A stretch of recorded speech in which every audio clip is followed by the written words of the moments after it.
the work that you guys are doing at Partition Museum is very important because I can connect with people who belong to the same region. You connected with your grandfather because of the food memories that you spoke about. So well, it was because of his partition story. So hunger is a huge part of your story, what you've underlined, and you've written about how he craved for food throughout his journey, and in fact it is one of the reasons why he left his temporary shelter with his younger brother to start a new life.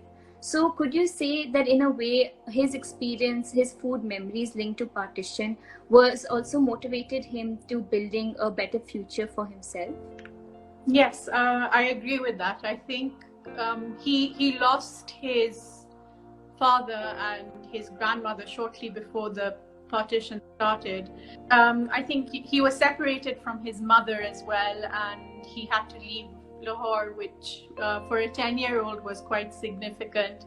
And I think food was probably the only way he could make sense of what was happening. I guess there were much deeper emotions of loss that were at play, but for him it was just, I had food before, I don't have food now, and I need to look for it. And I think that was the most logical way he could deal with his circumstances. So food, I think more than hunger, it represented security for him and safety. Food is such a significant part of Punjabi culture.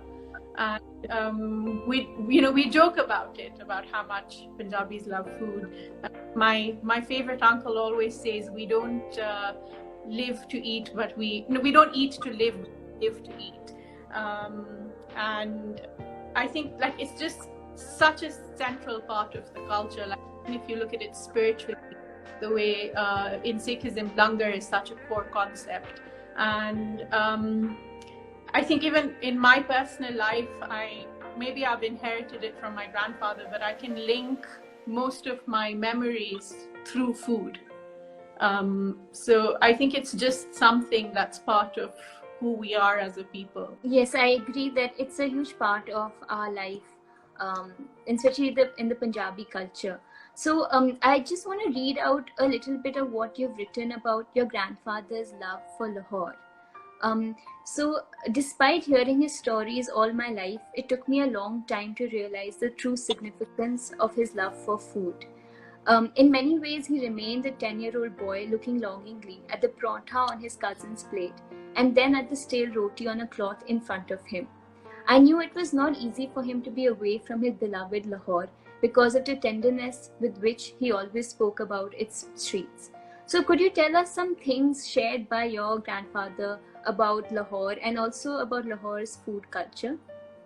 So he would often talk about Anarkali Bazaar, and he'd talk about going and eating, paya, mutton curry, saag meat, rabri, kurri. His father was a wrestler, and they weren't allowed to eat meat at home. So he would go out with his father, and especially paya, which was considered very healthy for them. He had very fond memories of eating those. He'd say when there wasn't any kamdi cheese at home, so and just standard dal roti, he'd sneak out with his friends and have kebabs. And he'd always say that the water of Lahore was very sweet, so whatever was cooked in that water would be like instantly delicious.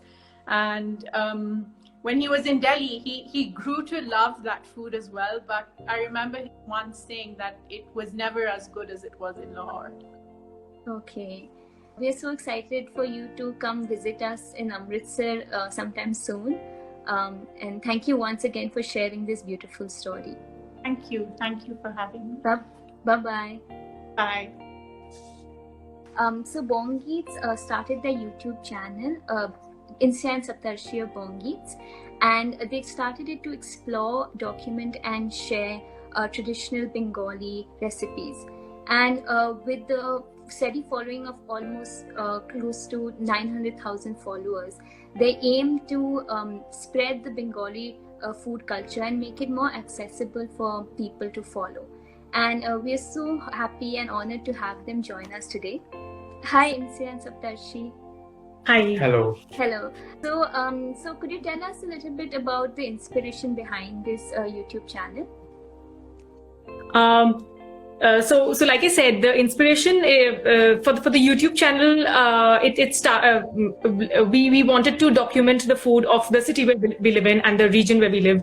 Calcutta is not just Bengali food; it's a culmination of a lot of different cuisines and cultures. And our aim through our channel and through our project is to document as many of those cuisine and eating traditions, not just recipes, but eating traditions, which means the larger culture surrounding cooking, cleaning, eating of food, disposal of food. We eventually want to cover the entire range. That's what the aim is. Okay. And Saptarshi, you were talking about how your family migrated from Dhaka during partition. So could you tell us a little bit about their pre-partition life and how they migrated, and also how they set up their new life in the new land? Yeah, so of my four grandparents, they came from various places at various times. My paternal grandfather's family, they migrated to Calcutta sometime around 1951, which is post-partition. And my maternal grandfather's family migrated during the famine of Bengal, which is 1943. So they migrated around 42, just before the famine. So I'll focus on maybe my paternal grandfather's stories, because those are the stories I've heard the most. Yeah. So they were from this place in Dhaka called Bikrampur. It's a I would say a village, a big village in Dhaka, and my great grandfather was a naib, which is like a diwan with the zamindar there. So they were quite well off. They had land and lots of trees and ponds. So I think they had a good life there. They didn't have to buy much. They usually got fish from the pond or coconuts from the tree, fruits. And they foraged a lot, so they would get greens. Lots of the vegetables were growing right on their land.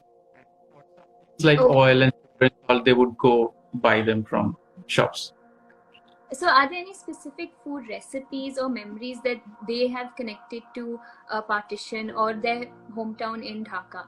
And are any of your food preparations at home different from the West Bengali style? Yes, so they had a lot of fish that you can still find in Bangladesh now, I think, but they are not that easily available in Calcutta.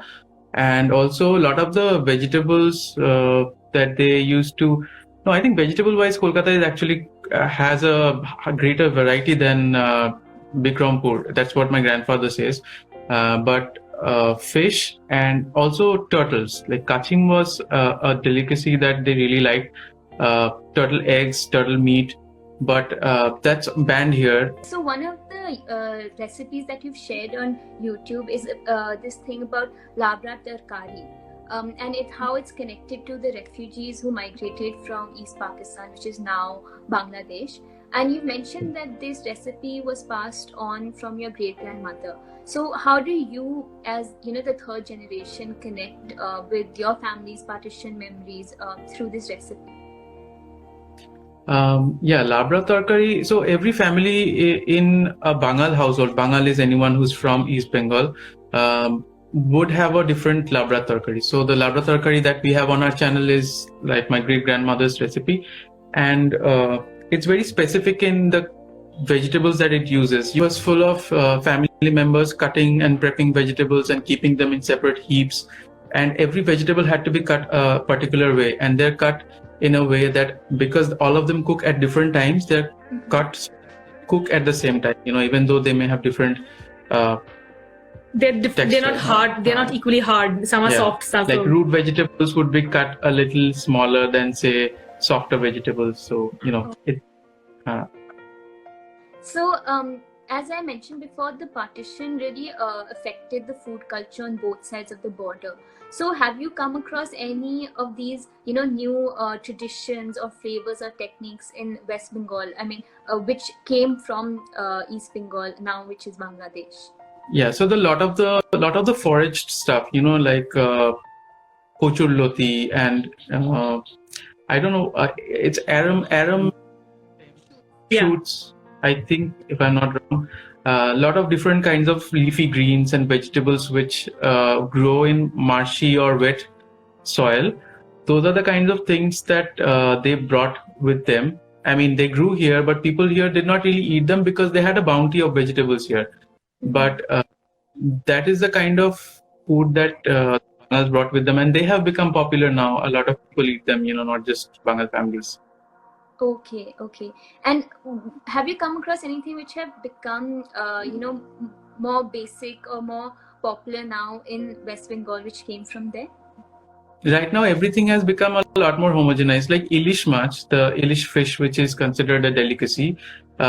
It was said that the Bangals like ilish, and the Ghotis, the people from West Bengal, then they like prawns more. But now I don't think that separation exists anymore. Everyone likes everything, and everyone also eats mocha now, right? A lot of vegetables. I think it has become popular everywhere. Okay.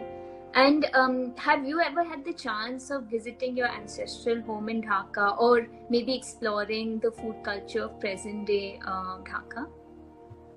No, we have not. No. We wanted to go, but we were away for a few years, and when we came back, we really started making concrete plans to travel. But now we're just locked down. So once things improve, we definitely want to do that. Yeah, but my uncle, my Jethu, actually visited Bikrampur last year. My grandfather has very good memory, so he drew out detailed plans of how the routes and the maps and what the names of the neighbors were, where the roads are, and everything. He drew them out on paper, and my Jethu took those maps with him, and he was able to find the house. I mean, obviously there are other people living there, but they were able to recognize who my Jethu is, and they called their neighbors, and then there were a lot of people still living there. So it's not like everyone has left. There are still people living there. So I think he got a very good warm welcome there, because he was called into some neighbor's house and they insisted on feeding him. So and he shot some videos as well, and he brought it back to show to my grandfather. Yes, that sounds lovely. Would you perhaps in the future feature more East Bengali recipes on your channel? I think yes. I think what we have done so far, but there's aloo posta, for example, is it quintessentially? East Bengali. Okay. So what we show on our channel is our home food, and that is largely Bengal food. So even if we don't call it out, it's unless we say it's from West Bengal, it's mostly Bengal food. Yeah. Okay. So East Bengal, yeah. How with the refugees coming across, now the food has become so homogeneous that there's no difference really. So it's interesting to see how the food culture changed after partition. And for all the people who want to check out the labra terkari recipe, it's available in our link. You can just click on the link and it'll take you to the recipe, to the YouTube video. And thank you so much, Insya and Saptarshi, for joining us. Next person to join us is Debalina from Kolkata. She grew up in a family which experienced partition and strove to survive after that as refugees. So Debalina has a lot of stories about her grandparents' home in Noakhali, which is now in Bangladesh, and also their journey from Noakhali to India, and the culture, the food traditions and the oral traditions that they brought across the border. We have shared a post of Debalina's of her recipe of Hatombali. And for partition footage, she shared this recipe which is made out of coconut, aam papad and lemon. And this is the recipe she learned from her grandmother. And it's a typical Noakhali recipe. So Debalina, you mentioned that your grandparents migrated from Noakhali, which is now in Bangladesh. So could you elaborate a little bit about their pre-partition lives, how they migrated and how they settled here? Yeah. So both sides of my family, my mother's side and my father's side, moved from Noakhali to India. They migrated between 1945 and all the way to 1971. So different, especially my father, from my father's side of the family, the migration happened. My paternal grandmother had an international passport. She would keep going back to Bangladesh, to see her daughters who were still there, to see her sisters and brothers who were still there. Up until 1971, they moved, and both sides of my family came, and first they were given land by the government in a refugee settlement. For my mother's side, it was in Howrah. For my father's side, it was in Bardhaman. But where my father's side eventually settled down was this place called Gochoron. Okay, so this is not a refugee settlement. Gochoron is about, I think, 10 or 15 kilometers from Calcutta. It's not really very far. But I grew up there. I spent 7 years in that village, and it's a very small village. But for about the first 6-7 years of my life, the only people I interacted with were people from Noakhali. And I was listening into Bong Eats and to the earlier speakers on this channel. Unlike them, my experience of partition was very different, because one would think that if you spend 7 years of your time with people with first generation migrants or second generation migrants, you would know so much about what happened, pre-partition, the exact timeline of their movement from Pakistan, East Pakistan to India, and how they settled down. But that was not passed on to me. So every generation had their own way of understanding partition, primarily through oral traditions. For the later generations who were born in India, like my father or me or my cousins or whoever else was in the family, my younger aunts probably, we looked at partition very different from the way first generation migrants looked at partition, because those stories, those experiences were not part of our relationship with Noakhali. I got to know a lot about Noakhali because I researched online. Same for a lot of my cousins. My father, for example, knows a lot about Noakhali because he used to listen to a lot of Bangladeshi folk music, right all through this, Since I was born, he was very fond of them and he used to listen to them. My father and my uncle went back to Bangladesh. Now, we were poor betel leaf farmers in Noakhali. We didn't have a lot of land. We didn't have very rich history. There wasn't a lot, I guess, from that life that could be passed on in terms of very tangible experiences of. So when they went back to Bangladesh to travel, and they're very well connected with the history and culture, we speak that dialect at home. I can understand that dialect absolutely. But they did not go back to Noakhali. They went to Chittagong because that was sort of close by, and they traveled to Dhaka, and they traveled to a couple of places. So even though Noakhali is not a very specific geographical identity for most of my family, it's a very strong cultural identity. And we identify our history, our ancestry with that place through the food, through music, through the spoken dialect of the place, which is very different from standardized Bengali. And that's sums up, my experience of partition, because each generation is discovering those facts, those histories through more common resources, through other people's histories, through Wikipedia, through material that's available on the internet and in the libraries, but not so much from first-hand accounts of the first generation migrants. Yes, in fact, when we interview a lot of the partition survivors, they tell us that we are the first people they're talking to about, the partition. It was something which was kept hidden or buried for almost 60 to 70 years. It's interesting to see how, food culture was brought to you, and the memories of partition was brought to you not through your own families, not primarily through your families, memories them telling you, but also through research. But you mentioned how food and the culture of Noakhali was kept alive in a way. So how can you say it's trickled down from your grandparents to you?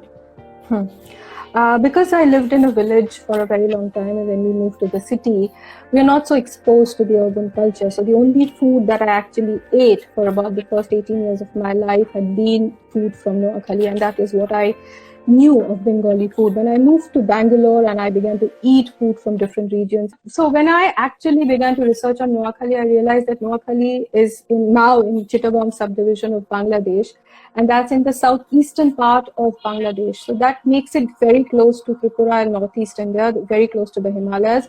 It's also a coastal place. It has a lot of rivers. It's close to the port of Chittagong, which has been a very important port for a very, very long time, you know.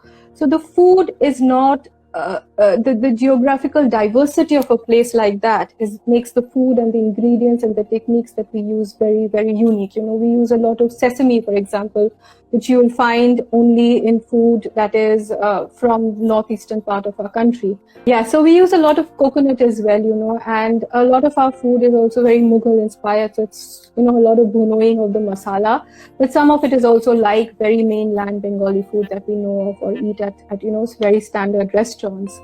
I have not found too many places that have that kind of geographical diversity in India. So sometimes when I go online and I see food from Sri Lanka or I see food from Northeast, places that I have not visited and I have no idea about, I find similarities with the food that I eat at home. And I also find that disconnect with the very standard fare that's served at a lot of restaurants, because it doesn't cover the entire spectrum, you know, of the variety that we have at home. The dish that I shared on the Partition Museum social handle, Hatongoli, you know, if you didn't know about it, you could think that this is something that you would get in Thailand, you know, something like you put a Gondoraj lebu leaf to infuse the flavor. You know, we don't use that technique so much in Bengali food, but that could be something that's used in, say, food from Southeast Asia, you know.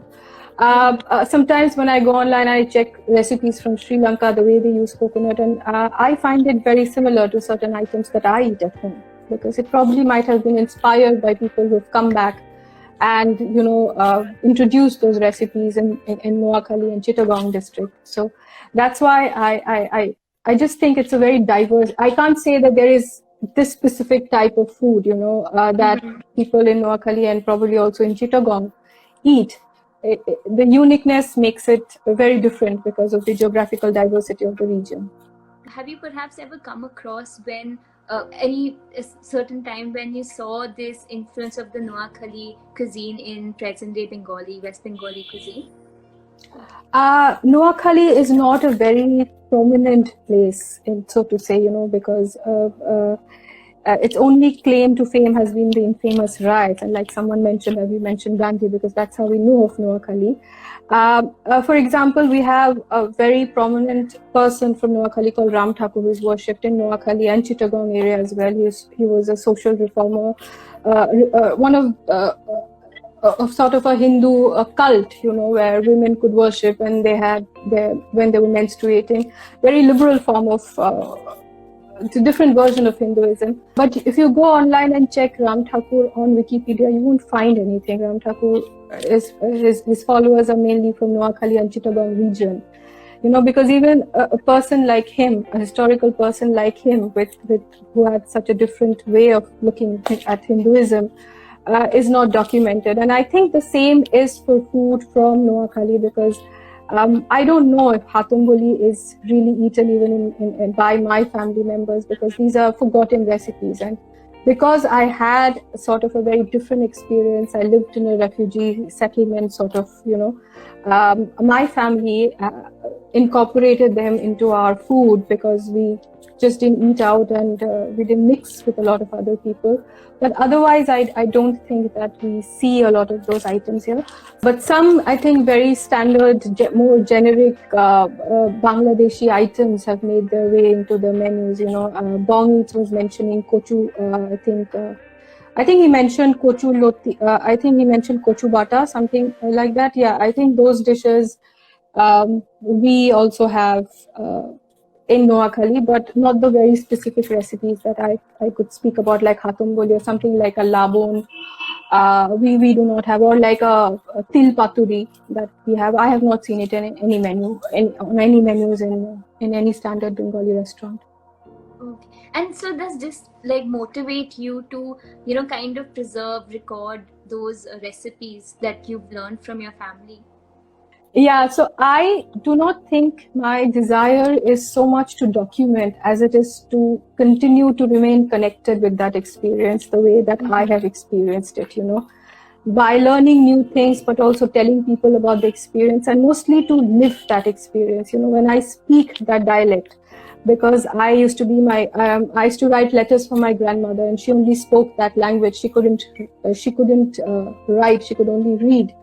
And when I speak that dialect even today, and there are so many words, like a word like ajairga, or word like tobdoilla, or word like aborad, they are not part of standardized Bengali, but they're very much part of my vocabulary, because when I speak those words, I feel that nothing expresses those feelings better than these words. These are my words. There are so many words, and there are so many recipes, and there's so much music that I want to continue to remain connected to that place, which I may never visit, where even if I go back, I probably wouldn't know where to go and whose house to visit, and I have no idea what that place is like.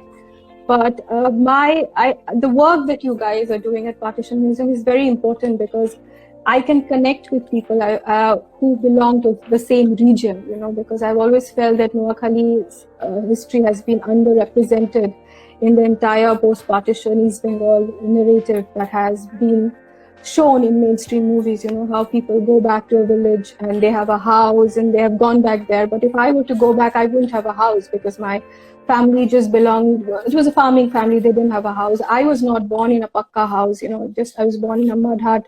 Yeah, so even when I go back to my village in Gocharon, very few members of my family live there. We don't have a house. It was a mud hut, and it broke down long back. It's just empty plots and some, wild bushes here and there, some trees.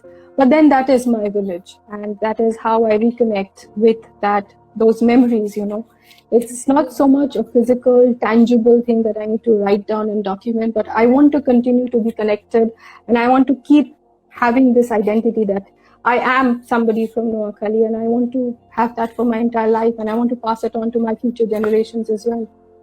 Yeah, it's beautiful to see that you're doing so much to preserve that culture, and as you say, make it part of your identity. And I feel like, especially your the way that you shared the food recipe and food culture of Noakhali has really helped you with keeping that identity strong. Thank you so much for sharing these beautiful memories and recipes with us. And it's really heartwarming to see that how you and your family have clung on to the memories of Noakhali through food memories, and also through other parts of the Noakhali culture. And for those who haven't read the Hathombali recipe yet, it's available on our feed in a post, and it has been generously shared by Devalina. And thank you so much for joining us today. Thank you so much. And for sharing your family's wonderful recipe with us. And always for supporting us. Thank you. Sure. Thank you so much. Bye-bye. So with this, we conclude our Partition Food Tales Instagram live event. It was a pleasure to host Saptarshi and Insia from Bongeets, Tanisha all the way from Kenya, and Debalina from Kolkata. And we thank you all for bearing with the technological problems that we faced today. But we hope you enjoyed this Instagram live. And thank you all for attending it. We shall be back in the future with many more interesting and touching memories of the partition. Thank you so much.